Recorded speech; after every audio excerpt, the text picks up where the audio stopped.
Mr. Dodd, you have spoken before about some interesting things that were discovered by Catherine Casey at the Carnegie Endowment.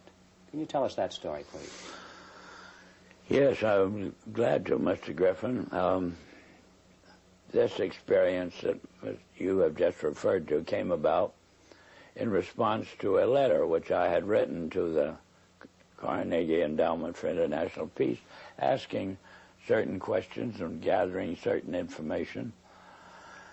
And on the arrival of that letter, Dr. Johnson, who was then president of the Carnegie Endowment, telephoned me and said, did I ever come up to New York? And I said, yes, I did, more or less each weekend.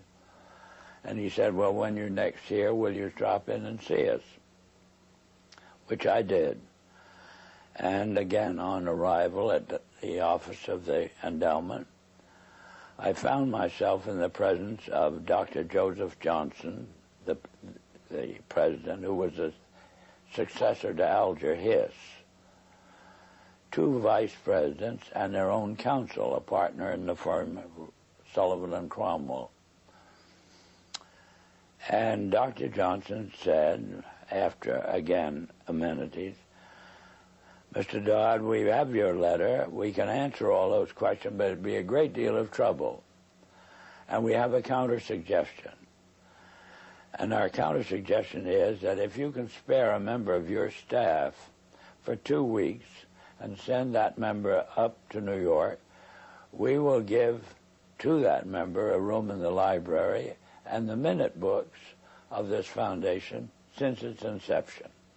And we think that whatever you want to find out, or the Congress wants to find out, will be obvious from those minutes. Well, my first reaction was they'd lost their mind. I had a pretty good idea of what those minutes would contain, but I realized that Dr. Johnson had only been in office 2 years, and the vice presidents were relatively young men, and counsel seemed to be also a young man, and I guessed that probably they'd never read the minutes themselves. And so I said I had somebody, I would take it.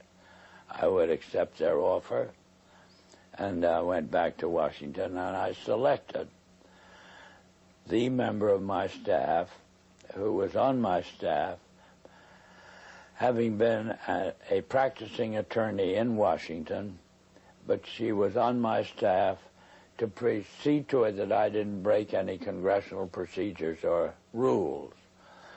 In addition to which, she was unsympathetic to the purpose of the investigation. She was level-headed and a very reasonable.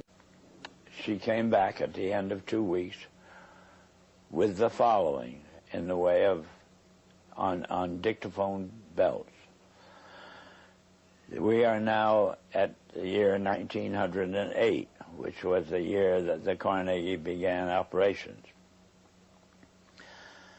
And in that year, the trustees, meeting for the first time, raised a specific question, which they discussed throughout the balance of the year in a very learned fashion. And the question is there any means known more effective than war, assuming you wish to alter the life of an entire people? And they conclude that no more effective means than war to that end is known to humanity. So then, in 1909, they raised the second question and discussed it, namely, how do we involve the United States in a war? Well, I doubt at that time if there was any subject more removed from the thinking of most of the people of this country than its involvement in a war. There were intermittent shows in the Balkans, but I doubt very much if many people even knew where the Balkans was. Then finally, they answer that question as follows. We must control the State Department. And the And then that very naturally raises the question of how do we do that? And they answer it by saying, we must take over and control the diplomatic machinery of this country. And finally, they resolve to aim at that as an objective. Then time passes, and we are eventually in a war, which would have been World War I. And at that time, they record on their minutes a shocking report in which they dispatched to President Wilson a telegram cautioning him to see that the war does not end too quickly. And finally, of course, the war is over. At that time, their interest shifts over to preventing what they call a reversion of life in the United States to what it was prior to 1914, when World War I broke out. And they arrive at that point, they come to the conclusion that to prevent a reversion, we must control education in the United States. And they realize that that's a pretty big task. So to them, it is too big for them alone, so they approach the Rockefeller Foundation with the suggestion that that portion of education which could be considered domestic be handled by the Rockefeller Foundation, and that portion which is international should be handled by the endowment. And they then decide that the key to the success of these two operations lay in an alteration of the teaching of American history. So they approach 4 of the then most prominent teachers of American history in the country, people like Charles and Mary Bird,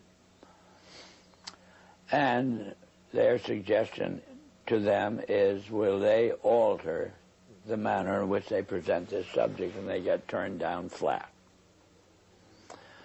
So they then decide that it is necessary for them to do, as they say, build our own stable of historians.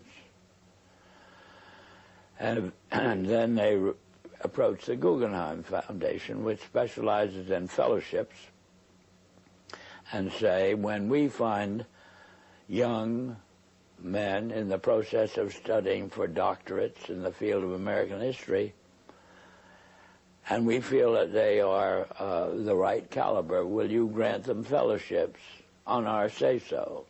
And the answer is yes. So under that condition, eventually they assemble 20. And they take this 20 potential teachers of American history to London, and there they're briefed into what is expected of them when, as and if they secure appointments in keeping with the doctorates they will have earned. And that group of 20 historians ultimately becomes the nucleus of the American Historical Association. And then toward the end of the 1920s, the endowment grants to the American Historical Association $400,000 for a study of our history in a manner which points to what can this country can it look forward to in the future. And that culminates in a 7-volume study, the last volume of which is, of course, in essence a summary of the contents of the other 6. And the essence of the last volume is the future of this country belongs to collectivism administered with characteristic American efficiency.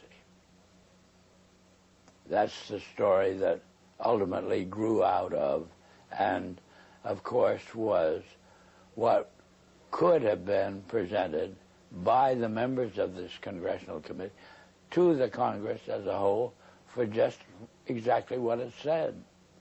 But they never got to that point. This is the story that emerged from the minutes of the Carnegie Fund. That's right. The Carnegie Endowment That's Fund. right. And so... It was official to that extent. I see. And Catherine Casey brought all of these back in the form of dictated notes or verbatim readings of the minutes. On dictaphone belts. Are those in existence today? I don't know.